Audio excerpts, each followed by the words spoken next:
Good afternoon, Anupama. Good afternoon, everyone. Ma'am, I think you can mute the participants. Yeah, madam. Yes.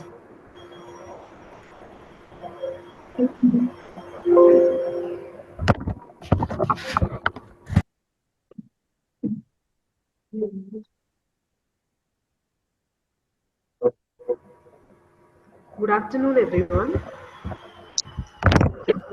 Honorable Chairman, Sanskriti Group of Institutions, Sri Vijay Bhaskar Reddy Garu, Dr. M. Balakoteshwari, Principal, Dean of Academics, Sanskriti School of Business, Puttaparthi, Andhra Pradesh, faculty fraternity from distinguished universities and colleges from in and around India. A warm welcome to all for the one-week faculty development program on one-week FDP on enhancing pedagogy through experiential learning from 10th June to 15th June 2024. Sanskriti Group of Institutions has a tradition of value-based education and international partnership and are known to provide best placements to students in corporate. Our students stand as testimony for good citizens and are instruments in nation building with right values and industry-equipped skills. Being an educational institution, it is our responsibility towards students, parents, society, and nation at large. In this process, we would like to enhance the pedagogy through experiential learning, which is our mission. And taking this forward, we conceptualize this faculty development program, which is focusing on the enhancing the pedagogy through experiential learning. We are foremost to work towards social and economic development through capacity building by upskilling, reskilling our human resources for better tomorrow. With the most knowledgeable personalities from academia, this one-week faculty development program has created a platform for experts from length and breadth of India and abroad. So the knowledge shared in this forum shall are going to sow the seeds for solving different teaching problems. Hope and pray this faculty development program shall generate possible solutions for the most pressing problems in teaching with development of new sustainable teaching practices. So as we begin this faculty development program, I encourage each and every one to actively participate and engage in meaningful discussion and take full advantage of the opportunities presented. At the outset, I would also like to express my deep sense of gratitude to the speaker, today's speaker, TEDx speaker, professor, mentor, RV Institute of Management, Dr. Anupama Madam from Karnataka University, Dharwad. And also I would like to express my deep sense of gratitude to other speakers, Dr. D. Shahnaz, Assistant Professor at the Apollo University, Chittoor, Dr. Mastan, who formerly worked as Professor of Human Resource Management, Consultant, HR, in training with the Deanship of Quality Assurance and Academic Accreditations, and from Aldar University College and UAE colleges. I would like to express my gratitude to Dr. Rahul Vishwanath, Associate Professor, Director, Ramcharan School of Leadership and MIT World Peace University, Pune. And also I would like to express our Dean, Academics, Principal, Dr. Balakoteshwari Madam, who is going to take one of the session in this faculty development program. So with this brief introduction, I would like to hand over the session to Dr. Anupama Madam to give a lot of inputs for all the participants and make it productive, ma'am. Thank you so much for accepting our invitation, madam. Thank you. Thank you so much. Thank you, Professor Prashanti. And it's always a pleasure associating with Sanskriti School of Business. So it's been something which I look forward to. So thank you again for that warm welcome. And one small correction for the benefit of all the participants. I'm associated with the RV Institute of Management. Yeah, madam. Madam, Yes, madam. yes. I will introduce myself. Okay. Madam. Thanks a lot. Let me first introduce, I welcome a resource person today's section, Dr. Anupama Madam, and in the RV Institute of Management. I welcome all the faculty members from various institutions. Let me introduce her profile here. Dr. Anupama Madam has the PhD in Management, professor and TDX speaker, has been confirmed with the best professor in human resource management by the World HR Congress. Outstanding Women Leadership Award done by the Bangalore Chairman of Industry and Commerce. She has the Indian Iconic Education Award from ISDA in New Delhi and HRD Thinker Award from ISTD, New Delhi. She has the rich academic experience of about 27 years and also moderating students in all over the personality development. So before handling over this section to the speaker, a couple of instruction is done by the participation. In order to conduct a section inaugurated with, all the participants should be mute. Kindly cooperate with us. Thanks a lot. After the speaker complete his talk, time will be provided for the questions and answers. Participants shall be unmuted as they raise their hand. Feedback link will be shared with you before the question and answer section, and please fill it. Okay, madam. Let's start the section. Thanks a lot. Let's start this. Over to you, madam. Thanks. Thank you, Madam Nilofer, Yeah, for thanks. that nice, crisp introduction. Yeah. Thank you. And it's always, a wonderful opportunity to interact with the teaching fraternity, because all of us, day in and day out, we keep thinking about how to make our classes more interesting, how to make our teaching more effective. So these are the questions which keep arising in our minds. I'm sure all of you will agree with me, because this is something which is always bothering us, because year after year, batch after batch, we see new expectations coming from the new set of students, and also certain new challenges that we face year after year. So this is something which all of us are talking about. 1 second.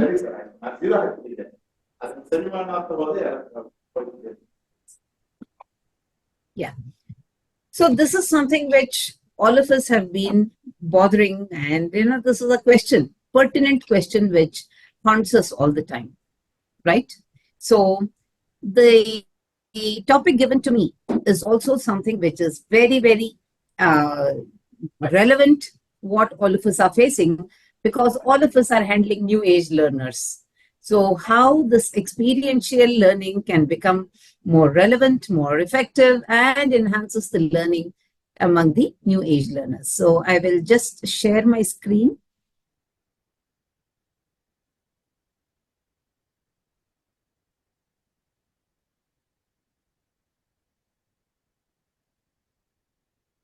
Is the screen visible? Yes, madam. Yes, madam. Yeah. Okay. See, we have come a long way, right from ages since it used to be a teacher-centric education. All the time, teacher used to be the center of attraction. And then slowly we move towards learner-centric teaching and learner-centric approach. But now it's neither the teacher-centric nor the learner-centric. Now it is the learning-centric approach that we are talking about, because all of us have to ensure that there is some meaningful learning which happens, and there is some kind of a meaningful interaction which happens between the teacher and the learner. So that is something what all of us are talking about.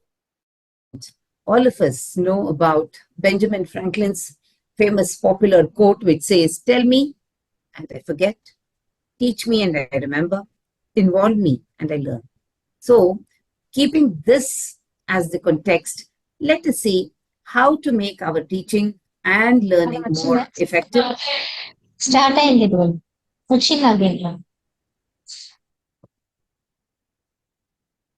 So the fact of the matter is, we teach the way we were taught.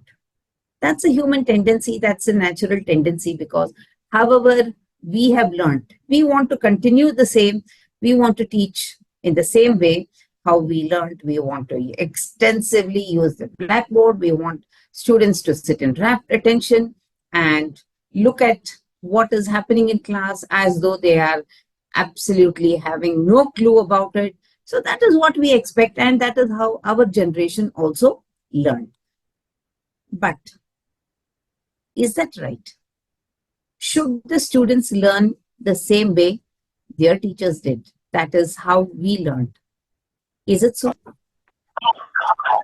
So just give it a thought. How have you been teaching in your class? It's time for introspection, because all the time when we are talking about any effective teaching or anything which is missing in the classroom environment, we have to always look back and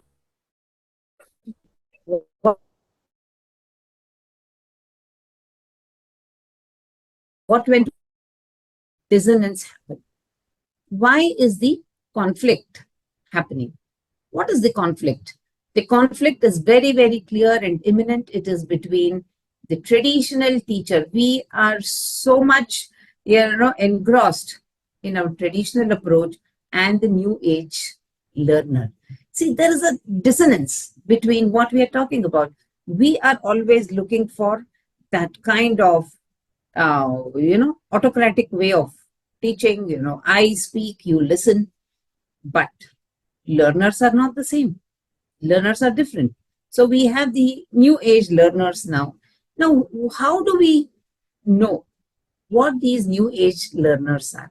What are their, salient features, characteristic features that we look into? So here, first of all, these new age learners are the ones who come with certain set of very, very distinctive characteristics. Number one, they are easily distracted. Why they are easily distracted? It is because they have a lot on their plate. They want to do a lot of things simultaneously. And that is where they are constantly thinking about multiple things. And these things are running in the back end of their mind. So that is the first one. They are absolutely very, very easily distracted, and they have to learn more than what conventional learners used to do. The traditional learners, like our generation, the previous generation, what we learned, they want to learn much, much more beyond that. And you see them busy with, engaged with something or the other. So how do you hold their attention? What do we do to hold their attention? That is where we have to constantly keep changing our teaching approaches. We have to make things more interesting. And how do we quickly shift from one approach to another is what we need to think about. So number one, they are easily distracted. Then they are social learners. That means they don't want to be isolated in their learning. They want to learn in these community-based learning, where they want to learn in groups. So that is what we see as new age learners. Why I am spending a little time on understanding the learner, because that is what solves majority of our problem. If we understand what the learner like, what is the nature of the learner that we are dealing with, then we are talking about something. They are constantly curious for new knowledge. They want something new. If at all you are providing something which is already there in the books, they're not interested. They want something new. They want something beyond what is there available at their fingertips. And something very important, they are digital natives on the go. They want learning to happen on the go. So what is it that we have to be geared up for? So when you're talking on this, the new age learners love mobility and flexibility. So what is the kind of flexibility that we are talking about? Because technology is the enabler. Technology has enabled these learners to learn anytime and anywhere. That is why, we have most of these MOOCs which have come up, and big time, they have become very, very popular. One such platform that we have is the Coursera. On Coursera, we have plenty, 8,500 plus courses, and students have access to, take up any of these courses at any time. So we have, in our institution, we have understood this particular need of the student. We have provided them with unlimited access. That means a student is given the license and can take up any number of courses according to his or her capability. So that is what we are catering to. And then they are independent. They don't want to depend upon any, any other aspect. So they like to take charge of their learning. So they want to be accountable for their own learning. So that is another very important feature of a new age learner. And of course, they are multitasking. As I told you, they are all the time thinking about, managing the work, education, and everything together at one go. So when you're talking about the fast-paced world that we are in, they want to accomplish a lot of things at one go. So when you're having these kind of multitasking done, what is the kind of learning they can expect? They don't want lengthy lectures. They don't want, the day-long classroom sessions, but instead they want this bite-sized learning. Bite-sized learning is what, when we are talking about the MOOCs, which offer crisp and short videos, the materials, and the micro learning, which they are able to do, wherein they are able to complete their courses in a short duration of time. So when we understand who are these new age learners, the conflict gets resolved, because there is this always, we face this conflict.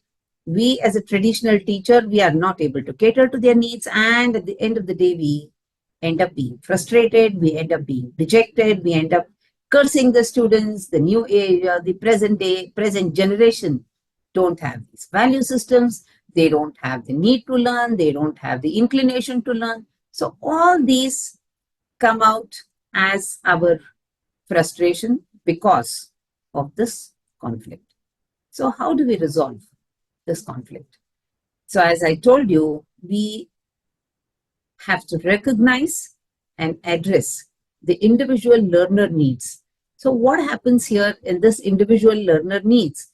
So here, this is foundational for successful teaching and learning. So what do we do here? It involves understanding their strengths, weaknesses, their goals and preferences, and accordingly curating the content or the kind of learning to these specifics. So that is when we can look at something which becomes more meaningful, more fruitful. So recognizing and individual learner needs. So this is precisely what I was telling, how education has evolved over a period of time. So we are more focused on the actual learning process rather than whether it is focused around the teacher or focused around the learner. We are ultimately looking at something where the learning happens. So this is understanding the needs. So based on all this, if we are looking at the effective teaching and learning, this is where the teaching approach comes into picture. So when you're talking about the whole process of teaching and learning, traditionally we know what is this entire process of engaging students in activities that will enable them to acquire knowledge, skills, as well as some worthwhile values and attitude. So that is the whole objective of the teaching learning. So when you're talking about the teaching approach, set of principles, beliefs, or ideas about the nature of translated into the classroom. So here, when you're talking about these principles or beliefs or ideas about the nature of learning which happens in the classroom, that means when something fruitful comes about in the classroom, that is what is our teaching approach. So as I was telling you, by understanding the nature or the need of the learner, we are able to look at this. So because the new age learners have access to all the resources, precisely at their fingertips. They have no dearth of information. They have no dearth of the whole lot of knowledge that is available. But how it gets translated into the fruitful or meaningful learning. So here, students today have access to almost everything through technology.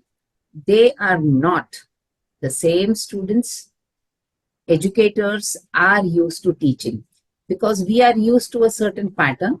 These students are not the same. They have evolved with their environments.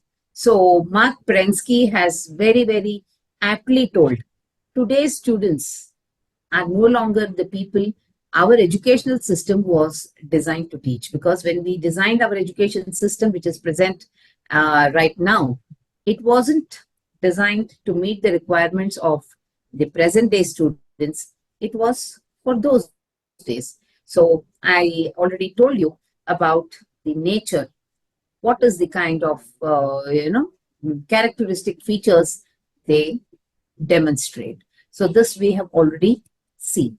Now, based on what are the kind of requirements the new age learners pose, they come up with their own set of needs, their own set of expectations, their own set of what is that they want to learn. We have certain guiding principles in selection and use of teaching strategies. How many of us, honestly speaking, make that sincere effort to think about our teaching strategy, to really make the teaching effective? Because see, knowing the kind of challenges and the constraints in which all of us are working, we already know that there is no time or the resources to sit, introspect, think what can be changed, and see how the teaching can be made effective. Unless until somebody like someone from the Teaching Learning Center. I head the Teaching Learning Center in our institution here.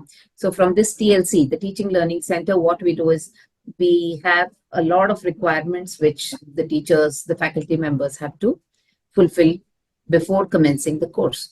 They have to come out with a course docket, they have to come out with the relevant case studies, they have to come out with their teaching plan, they have to come out with their, teaching philosophy. So all these things are becoming essential. So when it comes to the selection of the teaching strategies, how do we do it? There should be certain, directive principles or guiding principles on this selecting the teaching strategy. Because why this becomes important, learning being an active process, we have to actively engage these learners in learning activities if we want them to learn what we intend to teach. Means what? There's a popular anecdote where Tom is going with his dog. He meets his friend Mark on the road. He says, "Hey, Mark, I have taught my dog to whistle." Mark is surprised. "What? Your dog can whistle?" And he tries to pat the dog and coax him to whistle. And he tells Tom, "What are you telling? You said that your dog knows how to whistle. You have taught him to whistle." So Tom says, "Yes, what I said was right.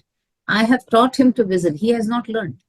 So this is what happens in the classroom scenario also. We think we have taught, but students have not learned. So how do we actively engage the learners in learning activities if we want them to learn what we intend to teach? So research shows 75% of retention rates happen in learning by doing.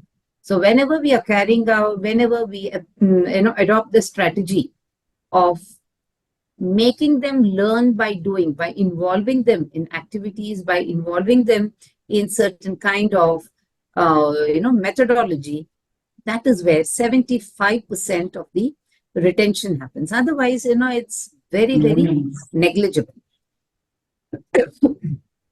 So here in this graph, you see when you are looking at the use of teaching strategies, something which is seen, something which is heard, we see the hearing, that is our lecture method, only 13% retention. By touch, 6%, by smell, 3%, and by taste, 3%. But if we look at the instructions being given during the activity in which the students are involved, that is the sight plus hearing, the results will be marvelous. Results will be really, really encouraging. So here, this is what tells us how we adopt the teaching strategy, on what basis we select the teaching strategy. Because by understanding our learners, by understanding their needs, by understanding their background, there is a lot that can be done, because it is more of personalized learning that happens in the present days. It is no longer that a lecture hall full of 120 students or 150 students listening to one faculty. So it's not something which happens in the present days. So here comes the answer for all these questions. Whatever happens, what is the kind of learning that has to happen, which involves the learners and also which makes them to learn what we intend to teach. So that is where we are focusing on experiential learning. So what is this experiential learning? What are the stages in its cycle? And what are the possible methods to be used? So these are the three very, very clear-cut agenda points that we are going to discuss today. So what exactly we mean by experiential learning? What are the essential elements of experiential learning? One is it involves reflection. Reflection is what? Thinking back on what happened, trying to look back and understand what happened. Critical analysis. Critical analysis, because generally when we prepare a question paper, we as teachers, we follow the Bloom's taxonomy, and we are very fond of questions which are revolving around critically examine, critically analyze, and synthesize. So all these are kind of things, without making them reflect or critically analyze, we cannot ask them those questions at all in the question paper. So the first essential element of experiential learning is reflection, critical analysis, and synthesis.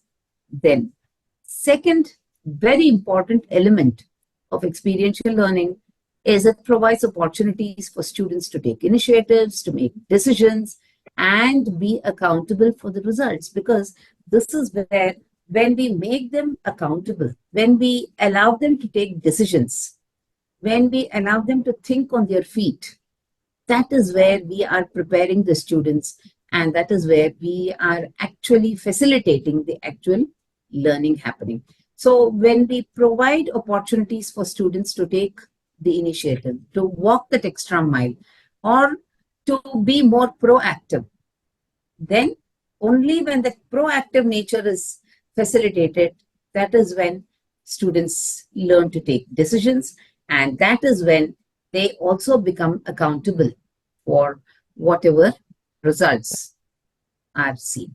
And this experiential learning provides opportunities for students to engage intellectually, creatively, emotionally, socially, or physically. Because a lot of these things happen when you're talking about experiential learning, because they are actually involving themselves in the kind of activities by applying whatever they have learned and learning by doing.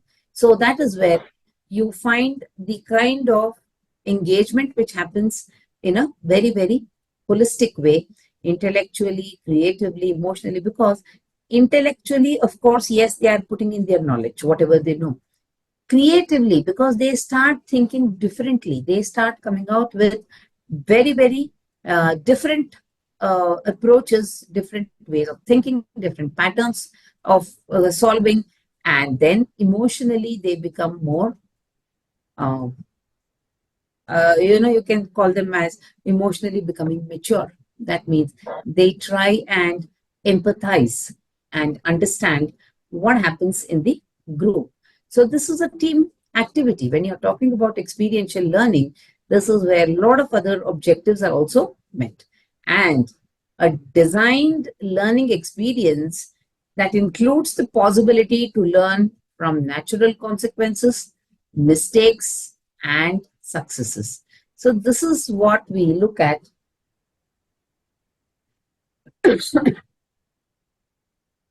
when we look at experiential learning.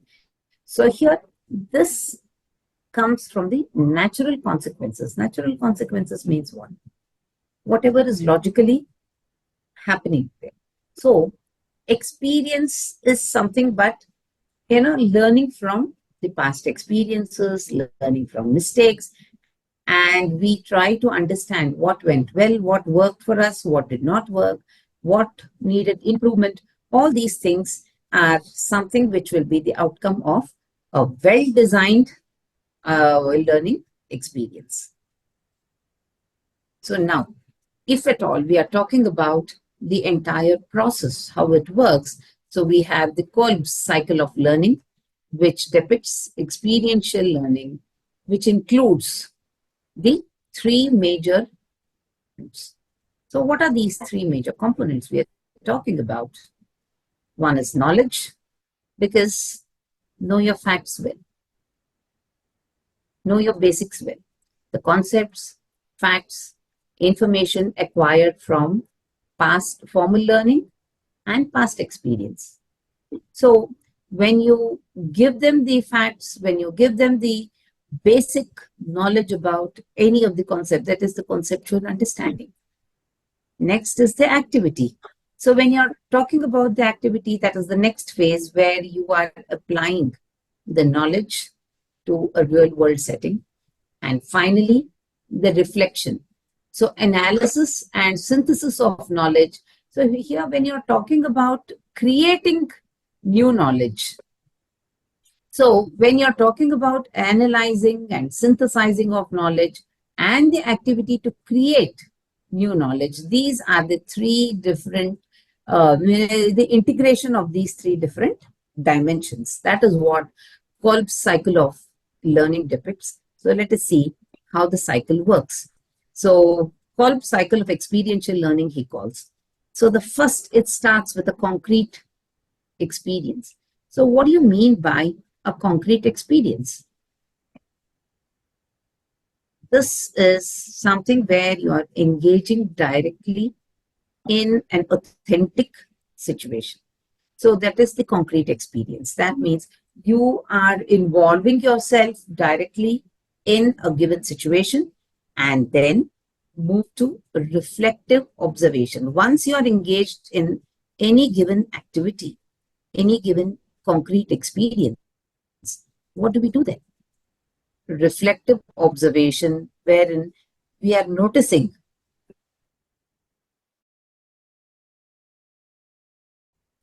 what happened and relating, and conceptual understanding. We try and link it to our past experiences, and we also link this to the conceptual understanding.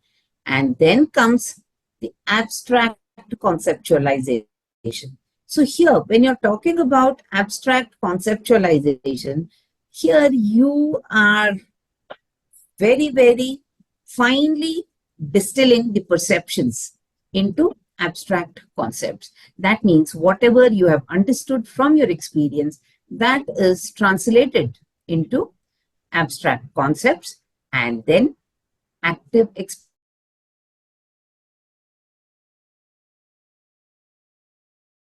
experimentation, most important aspect. So based on this is a cycle of experiential learning. What we look at, it begins with the experience and then it moves on to active experimentation, wherein you are testing the new ideas that you have gained, whatever abstract concepts that they have developed from the reflective observation. So this is Kolb's cycle of experiential learning. Now the question arises, why experiential learning? Why only this, and why is it that it is suitable to match the expectations of the new age learners?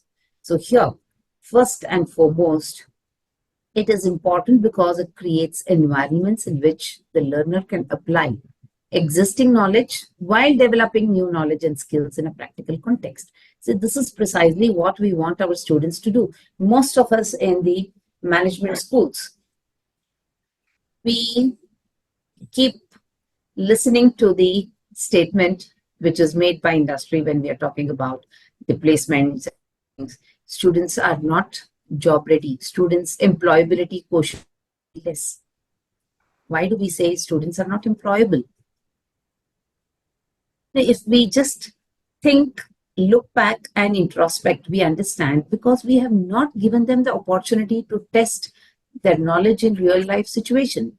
We have not given them the opportunity to actually experience whatever we are talking about. So wherein this experiential learning creates that environment where the learner has the opportunity to apply existing knowledge and thereby develop new knowledge and skills. So this is something which is sustainable. This is something which is there with them throughout. Otherwise, the other kind of knowledge or whatever is forcibly dumped on them is not there for a longer period of time. So this allows learners to deepen their understanding of subject and cultivate the skills that can be applied in various practical environments or employment settings. This is what we call them as making them industry ready. We call this as making them more employable or having better employability quotient. The second reason why experiential learning, the second justification I might say, is it is a valuable opportunity for students because it creates active engagement opportunities while increasing motivation and interest to learn. When you are given the opportunity to involve yourself, make mistakes, learn from that, and then move on, you have a high sense of accomplishment. So that is what increases the motivation and interest to learn. Students who participate in experiential learning feel empowered to use their knowledge and skills in contexts that will aid in their career development. So even we as teachers, when we gain knowledge about a new approach or a new methodology, this is something which will empower us. This is something which will, make us more confident, and we are waiting to apply this in our own classrooms. If I can quote a small instance which we had, recently we had an opportunity, all the faculty members here at RV, we had an opportunity to have a faculty development program at IIT Madras conducted by the Teaching Learning Center there. So there, we got to learn so many new techniques, the active cooperative learning methods, the ACL techniques, where, we have the different approaches, whether it is a jigsaw method or the bookend method. So when we are talking, or the think, pair, share method, when we learned these, we were more empowered, we were more equipped to come and apply these in our classroom situations. The same applies even to the students. Once we give them the facility, once we empower them with better skills, they are more competent, they are more confident to be, to perform well in their chosen careers. So this is where we have to have that strong justification. Why do we have to adopt experiential learning? So once that why is answered, then comes how. Okay, all of us are convinced that yes, we have to apply experiential learning. But how do we do it? How do we go about? So for the how, of this, we have various methodologies, we have different ways in which we can bring in experiential learning among the students. Number one, all of us have been implementing the methodology of internships for our students. It has become part and parcel of our curriculum now. So what exactly are these internships? These internships are something which provide the students with the kind of experience, the kind of opportunity to test their knowledge in unfamiliar situations in the organizations. So that is when students are allowed to take up these internships. It is a broader term used to describe experience-based learning activities that often I'm just telling you the exact definition, how we defined the internship. The experience-based learning activities that often subsume other terms such as cooperative education or other field experiences. It is a credit-bearing, freestanding activity in a student's field of interest, not connected to a theoretical course. So here we are talking about, we often allocate credits for these internships, right? So generally, in any PG course in management, we allocate around 6 to 8 credits for these internships.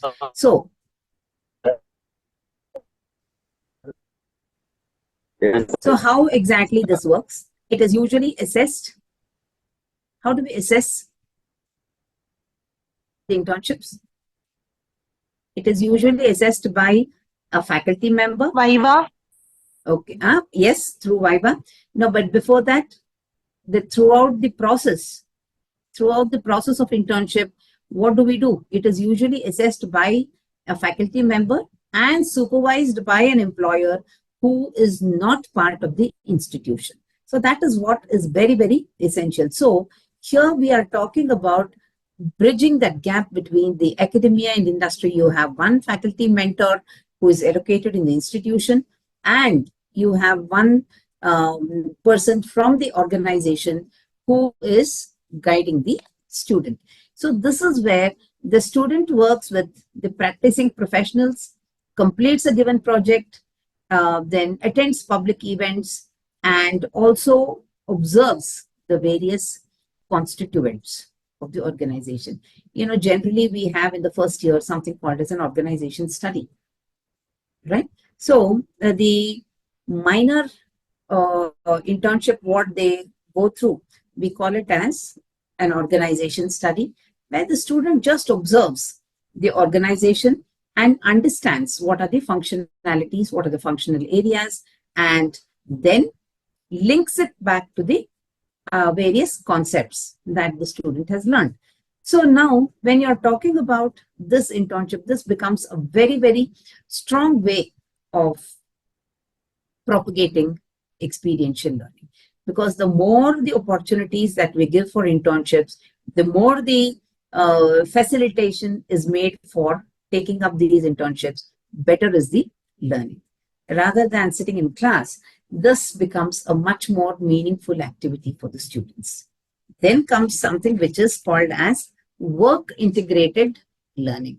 So this work integrated learning is a form of curricular experiential education that formally integrates a student's academic studies with quality experiences within a workplace. So when you're talking about the experience in a workplace, you allow the student to carry out a small live project in an organization. So you are integrating your, learning whatever has happened and putting it in the form of completing that particular project. So here you are talking about an engaged partnership of 3 entities. What are the 3 entities here?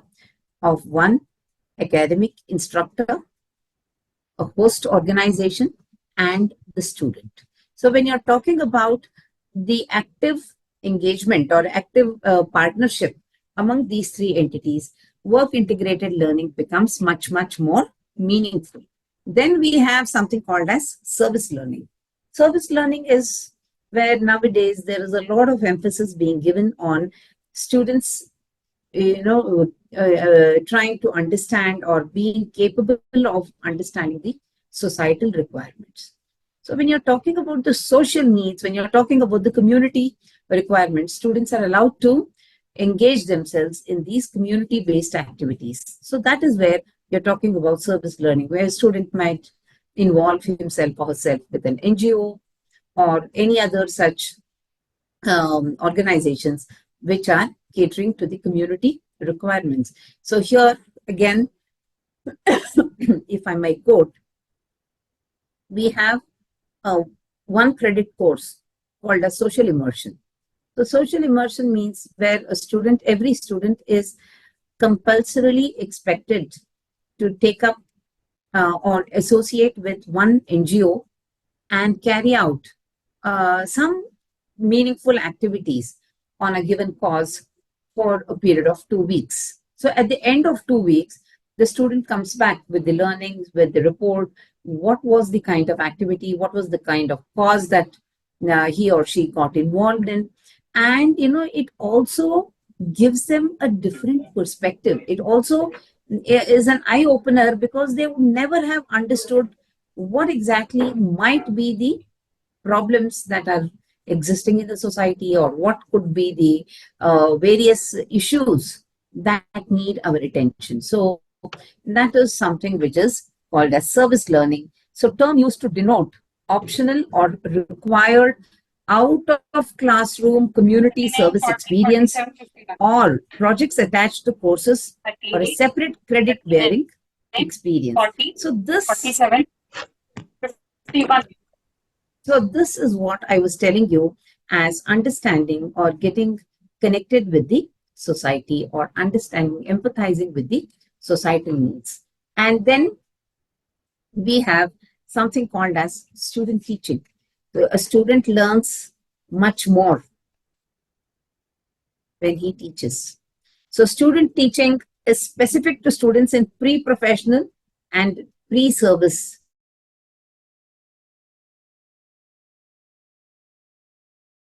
Peer learning becomes very, very important. So we say when we teach once, it is as good as learning 10.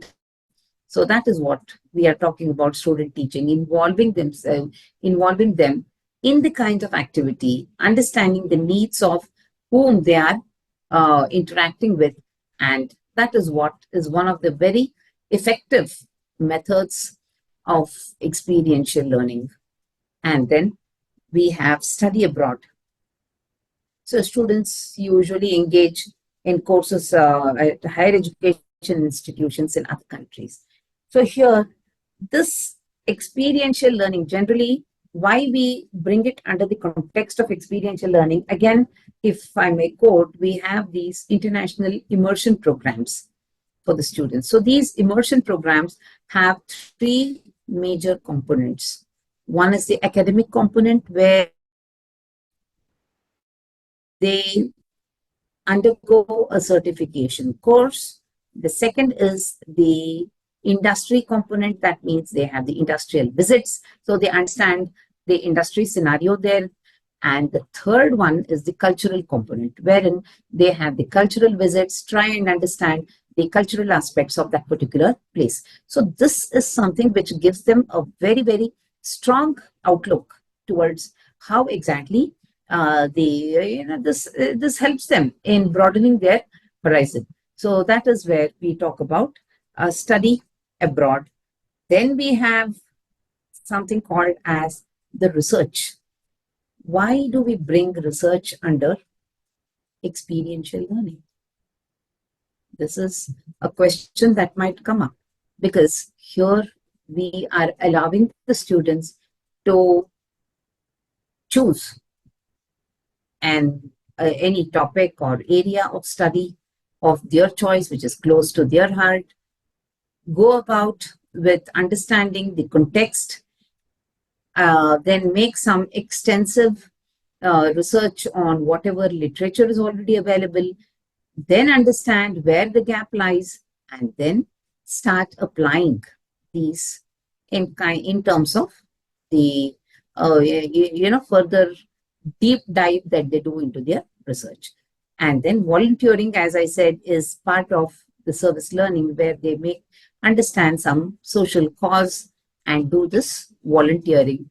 And of course, we have the cooperative education, where you're talking about the peer learning which happens. So here, when you're talking about as part of these professional programs, students gain practical relevant work experience over a period of multiple terms that intersperse their coursework. So here, students alternate work and study. That is where we are talking about cooperative education. So here, when you're talking about the number of hours or number of weeks of study in full-time study and weeks in employment away from the campus. So when you blend both of these, that is what we are talking about, the cooperative education, cooperative learning. So now we have understood a lot of these experiential learning methods, and most of these we would already have been implementing in our institutions. So how can we strengthen these? How is it that we make them more meaningful? How is it that we make it more, commonplace in the institutions? That means institutionalizing these kind of experiential learning methods is something which is very, very important. So most of these, where we would have been making provision for internships, we would have made provisions for the service learning. But how do we assess? How do we understand these kind of the learnings which happens? So as one of the participants rightly said in the beginning itself, the assessment can happen through a Viva course, where we understand, because assessment has to be very, very tailor-made and customized to these, because the normal kind of assessments will not work here. How is it that you're going to understand what is the learning? What is the extent of the learning which has happened? So one is through Viva, or the second is through presenting whatever they have learned by making those presentations, or having somebody from the industry for the internships to come and assess what is the kind of learning that has happened, take reports from the industry mentors. So all these can become very, very strong components. They can be made as part of the rubrics that we have for assessing these experiential learning methods. Now, to implement all these, is it enough if we have all these methods in place? Will that suffice? Not exactly. We have to have the kind of skills amongst ourselves. So what is it that we as teachers, we as faculty members require as the 21st century teaching skills? So one is the effective communication skills, learning and innovation skills, life and career skills, and infomedia and technology skills. So when all these are something which are made, these are some of the skills which the faculty members have to inculcate. That is where let us quickly look at, because let me not spend much time on this, because I am more keen on having more of interaction, because we are talking about experiential learning, and let us not go back to our traditional method where one person speaks and the others listen. So we will implement it right away and see how it benefits. So what are these effective communication skills? What are the team building skills? What are the collaboration skills? What are the interpersonal skills that we talk about? Then the orientation in terms of local, national, and global orientedness, and the interactive communication. So when you're talking about the interactive communication, we look at the various aspects. how communication can become more effective. This is something which is very, very, predominant in terms of applying the experiential learning methods more effectively. When you're talking about learning and innovation skills, it's not enough if we are just enhancing or facilitating that kind of innovation or curiosity among the students, among the learners. We as faculty also have to have that kind of learning and innovation skills in terms of creativity, how best we can come out with something very different or a totally different approach to teaching a particular concept. So this is where we can apply the design thinking approach, where you can test the new ideas, see where it failed, and come out with the improvisations on it. Then the curiosity to learn is something, the day the teacher stops learning, we stop being a teacher. So the curiosity has to be there amongst us. Then the critical thinking and problem solving skills and the risk taking. Why risk taking? Because most of the time when we want to implement something new in a class, you don't know whether it is successful or not. So why to take the risk? Let me just go on with whatever was happening, whatever I've been doing for these many years. No risk. So, but risk taking becomes an important element when it comes to we equipping ourselves with the 21st century skills. Then among these, creativity and innovation, it is broken down into further subcomponents. Critical thinking and problem solving again is broken down into subcomponents like reasoning effectively, using systems thinking, making judgments and decisions, and solving problems. So these are the learning and innovation skills. Then when it comes to communication, the articulation of thoughts and ideas effectively. So then listening effectively to decipher the meaning, using communication for a range of purposes to inform, instruct, motivate, persuade, then utilize multiple media and technologies and communicate effectively in diverse environments. Why this becomes very important? Why so much of prominence has been given to this? It is because this is when we are able to understand what are the learner's needs. This is when we are adept in our communication, that is when we try and we understand what exactly are the expectations of the learners. So this is something which is predominant. Then collaboration. Then comes the life and career skills. What are these life and career skills? Life skills. Nowadays we call flexibility and adaptability as a life skill.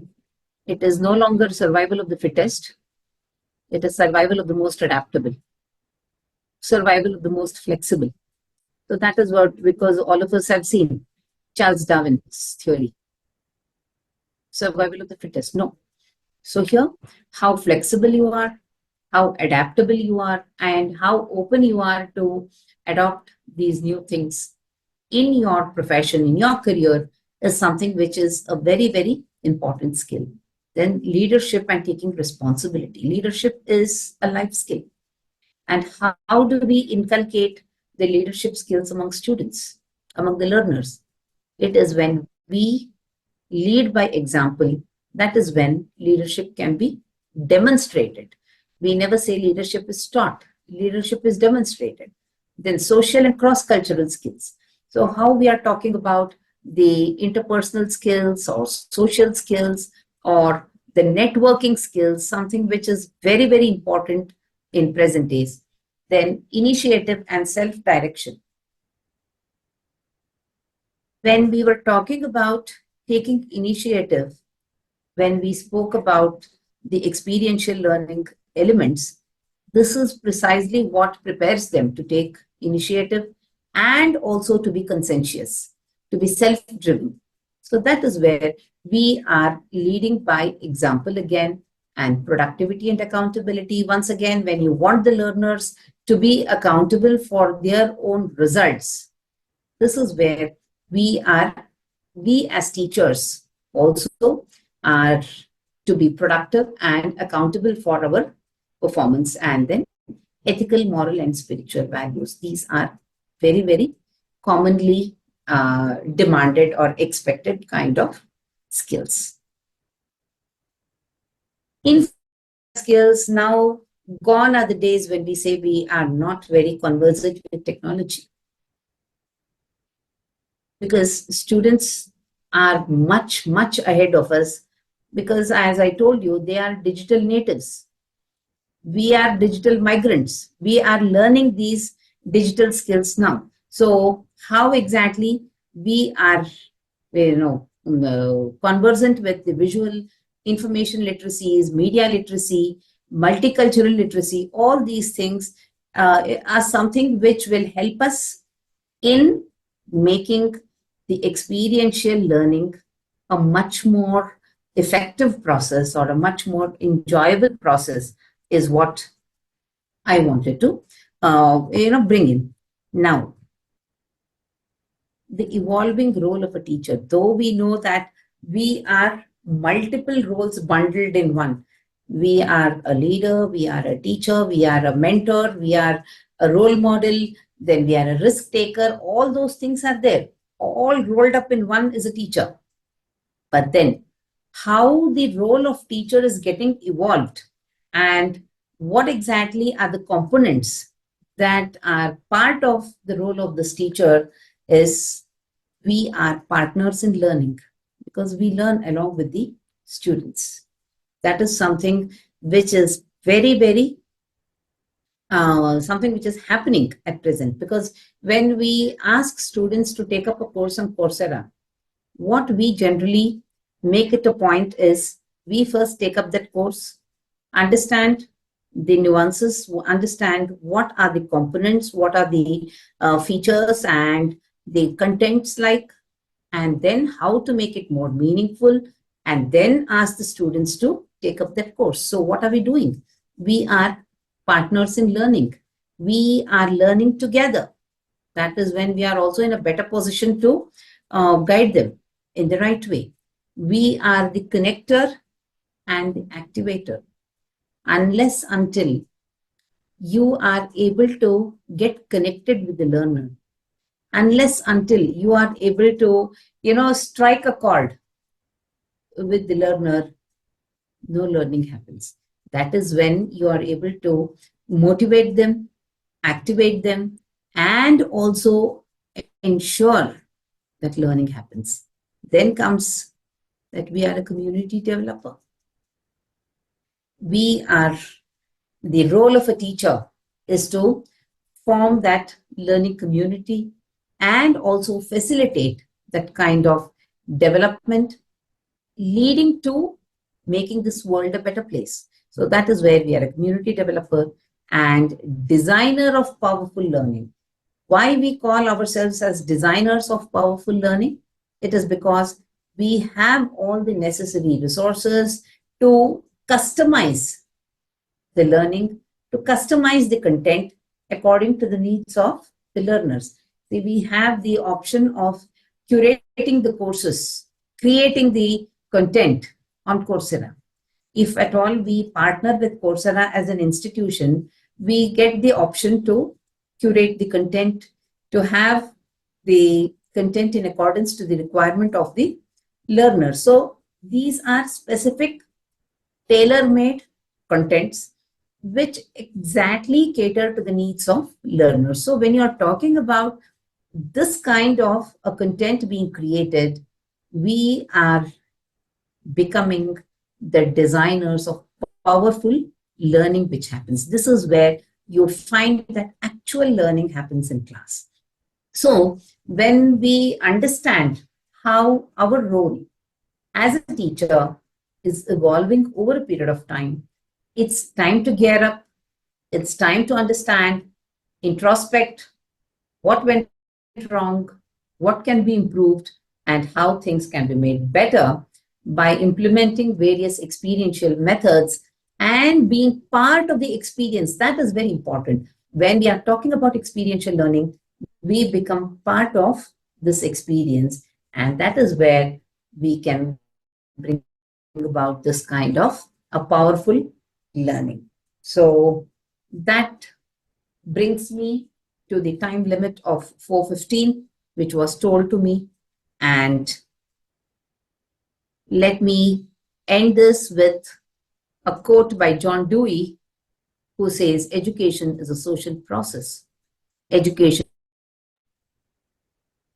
but it is life itself. So this is a very, very powerful statement which says education is not preparation for life, but life itself. So how do we make this happen? How do we facilitate this kind of a thing in our day-to-day classroom experience is what we need to think about as teachers. So happy to take any questions and happy to take any inputs on this, because this is experiential learning. We are learning from each other. Thank you. Thank you, madam, for the enlightening section. Yes, ma'am. Audience Yes, ma'am. interaction will be done, madam. We will now open the floor with the questions for the audience. Please raise the question. We will already, feedback link also section is shared. Please have questions.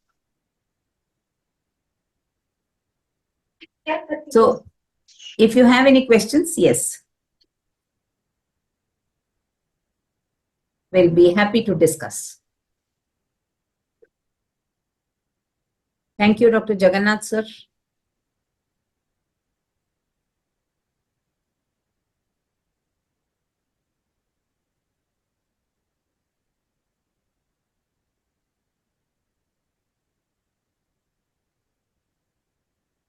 Any questions, audience?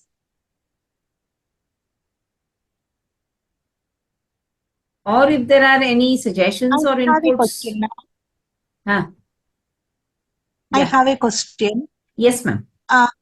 Yeah, ma'am, usually like when the class is so long, in terms of time duration, I'm telling, like 1 hour lecture, how we will accommodate all these experiential practices? Is there any way to manage such long, lengthy lectures with these activities? Yes, that is precisely what I wanted to tell, ma'am. This, instead of that 1 hour long lecture, that itself can be broken down into smaller activities, is what I was telling. That is where we involve the students, because at the end of 1 hour, we are not sure about what the students have, how many of them have actually listened to us, how many of them have not. So we have no clue about it.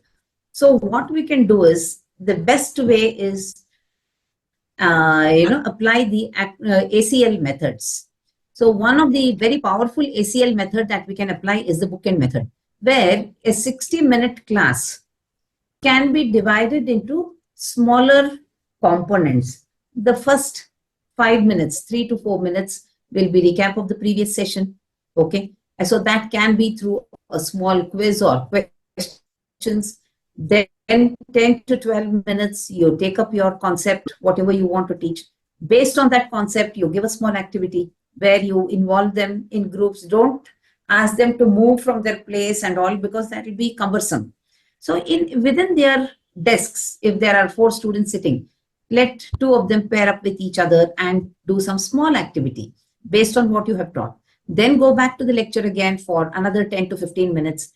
Then come to one more such activity. And finally, you can have a small quiz in class. So this is where, and finally, you wrap it up with some other different method.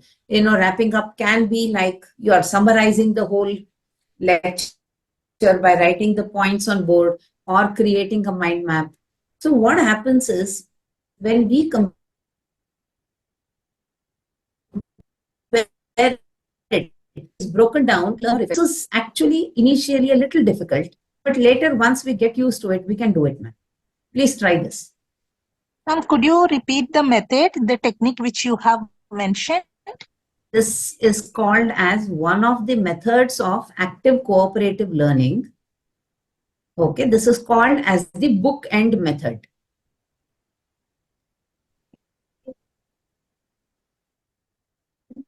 Okay, ma'am?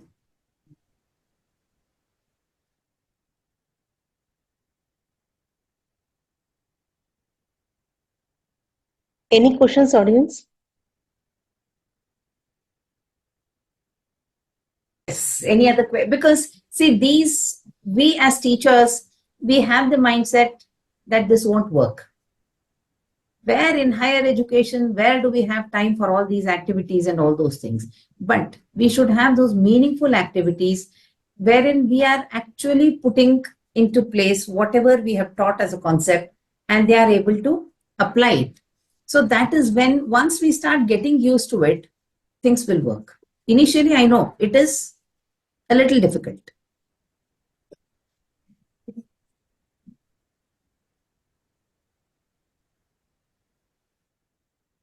Yes. Anything else? Any other question? Any other questions, madam?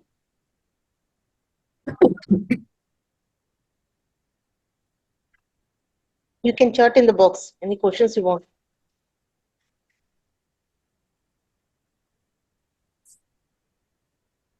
Yeah, madam. Yeah, thanks a lot, madam, Okay. for discussing So, key points. And yeah, yeah, if there are no other questions, then I think that's it from my side.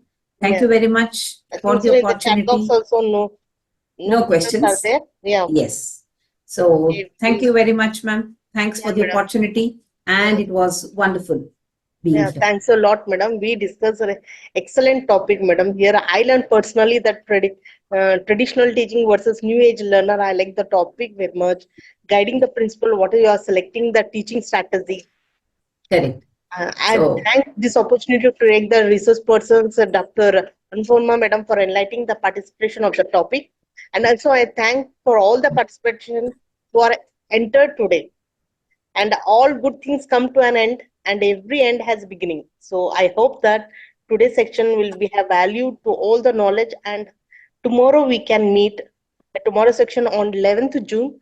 Dr. Resource person is Dr. D. Shahnaz, assistant professor in Apollo University, Chittoor. So thanks a lot, audience. Already I shared a link, feedback link. Please have it. thank you, ma'am. Yeah, madam. Have a nice day, madam. Have Thank a nice you. day for all.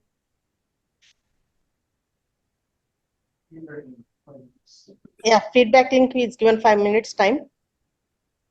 Can I leave? Yeah, madam. Thanks a lot, Yeah. madam. Have a Thank nice you. day.